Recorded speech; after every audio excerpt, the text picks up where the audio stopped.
次係我10個月之後咧，再嚟多一次呢個黃大仙竹園聯合村。舊年4月嘅時候，我就做過關於竹園聯合村嘅專題報導。喺村口嘅位置咧，就有2間牛雜嘅鋪頭，80年代咧已經喺度開㗎啦。上網咧就見到第一間廣興咧已經宣告結業，我親自落去了解過，原來佢哋仲就賠償問題同政府斡旋緊，所以只係暫停營業。賠20萬啊？係啊，20零蚊。20零萬。係啊，人哋一間細細間鋪都退咗幾年嘅，就都退到20零蚊。呢個係公唔公平啫？咁樣變咗係，我都休咗2日。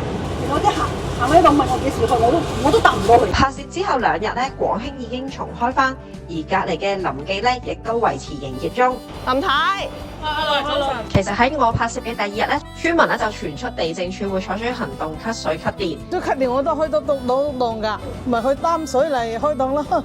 我俾10幾萬你走唔走？唔走我就封你。你磋商過咧，有冇傾過啊？唔傾啊，總之呢條數係咁多就咁多咯。